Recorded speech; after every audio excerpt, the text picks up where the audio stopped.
मुसलमान मानो इस शब्द से यूपी के मुखिया योगी आदित्यनाथ को कोई चिढ़ हो, कोई खास नफरत हो। मुसलमानों से मानो कोई पुरानी दुश्मनी हो, क्योंकि जब भी मुसलमानों का जिक्र आता है योगी खुलेआम जहर उगलने लगते हैं। अब योगी ने मुसलमानों को लातों का भूत बता दिया है। खुले मन से योगी ने कहा है कि ये लातों के भूत होते हैं, बातों से नहीं मानते। तभी तो सीएम ने पुलिस प्रशासन को खुली छूट दे रखी है कि मुसलमानों से निपटने के लिए बातचीत करना जरूरी नहीं है, आप उन पर लाठियां बरसा दीजिए, क्योंकि वे तो होते ही हैं लातों के भूत। आप पहले खुद ही सुन लीजिए। तो पुलिस ने कहा क्या करें, मैंने कहा लाठी मार करके बाहर करो इनको, क्योंकि ये लातों के भूत हैं, बातों से मानेंगे नहीं। अब आप समझ गए होंगे कि जो हम कह रहे थे वो 100 आना सच था। जैसा कि आपने सीएम को सुना, बता रहे थे कि यूपी के जौनपुर में जबरदस्ती उन्होंने एक तजिया उठाया। तजिया हाई टेंशन की चपेट में आया और 3 लोग मर गए। बाद में मुसलमानों ने रास्ता जाम किया तो पुलिस ने पूछा सीएम से कि क्या करें। सीएम ने तपाक से बोल दिया कि लाठी मारकर भगाओ यार, ये लातों के भूत है, बातों से नहीं मानेंगे। अब आप सोच रहे होंगे कि क्या यह सूबे की मुखिया की भाषा है। मुसलमानों को लेकर सीएम सार्वजनिक मन से ऐसे कैसे बोल सकते हैं। लेकिन अगर आप इनसे थोड़े भी वाकिफ होंगे तो आपको पता होगा, क्योंकि इस तरह की यह पहली बार कोई बात नहीं कह रहे।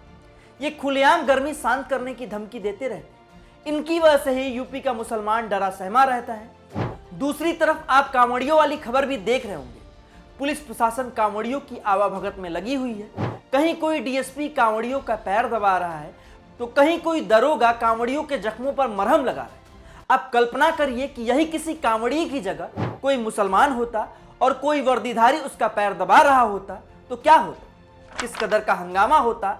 सोशल मीडिया पर पुलिस प्रशासन की सेवा भाव की तारीफ करने वाले अब तक आसमान को सर पर उठा चुके होते। मीडिया कैसे बवाल काट रहा होता ये किसी को बताने की जरूरत नहीं। ये बात और है कि कांवड़ियों के उत्पात पर मीडिया में सन्नाटा है।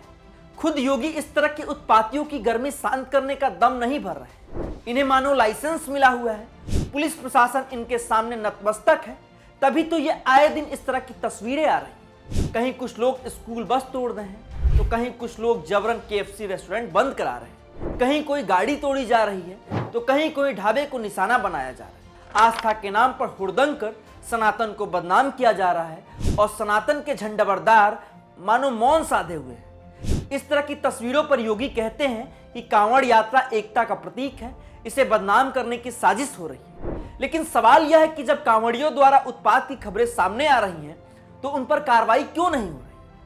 क्यों पुलिस प्रशासन इनके रवैयों पर इतना नरम दिख रहा है, जबकि कहीं कोई मुसलमान इस तरह की गतिविधि करता दिख भर जाए तो उसे टाइट कर दिया जाता है। जबकि होना तो यह चाहिए कि किसी भी उपद्रवी का जाति, धर्म और मजहब नहीं देखना चाहिए। जो हिंसा और उपद्रव फैलाए उसे टाइट कर देना चाहिए। लेकिन यहाँ तो दोहरा मापदंड ही चलता है।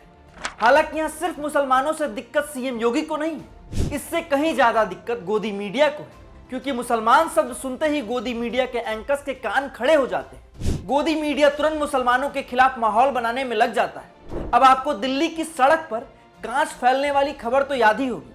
कैसे गोदी मीडिया ने माहौल बनाया कि कांवड़ियों के रास्ते में मुसलमानों ने कांच तोड़ा ताकि उन्हें जाने में दिक्कत हो। बीजेपी के नेता, मंत्री और गोदी मीडिया ने बिना जांचे परखे इसे मुसलमानों की साजिश बता उन्हें बदनाम किया। जबकि सच्चाई सामने आई तो पता चला कि वो महज हादसा था। एक ई रिक्शा चालक कांच की सीट लेकर जा रहा था, जो एक्सीडेंट हुआ और कांच रास्ते पर बिखर गया। कोरोना का दौर आपको याद होगा, जब तबलीगी जमात को कोरोना बम बताकर उनके कई सदस्यों के खिलाफ FIR दर्ज कराई गई थी। तब कई लोगों को दिल्ली में गिरफ्तार भी किया गया था। अब दिल्ली हाई कोर्ट ने कोविड के इस मामले में तबलीगी जमात के सदस्यों के खिलाफ FIR रद्द कर दी है। कोर्ट का कहना है कि इस बात का कोई पुख्ता सबूत नहीं है कि इस समूह के सदस्यों ने कोविड फैलाया था या सामूहिक रूप से कोविड पॉजिटिव पाई गए थे। लेकिन माहौल कैसे बनाया गया था यह किसी को बताने की जरूरत नहीं है। अब जब हाईकोर्ट का फैसला आ गया है तो क्या वो मीडिया के बड़े बड़े दिग्गज, बीजेपी के नेता और मंत्री जिन्होंने कोरोना जिहाद का नाम दिया था, क्या वो मुसलमानों से माफी मांगेंगे? बिल्कुल नहीं। यहाँ मुसलमानों से माफी मांगने का रिवाज खत्म सा हो चला है।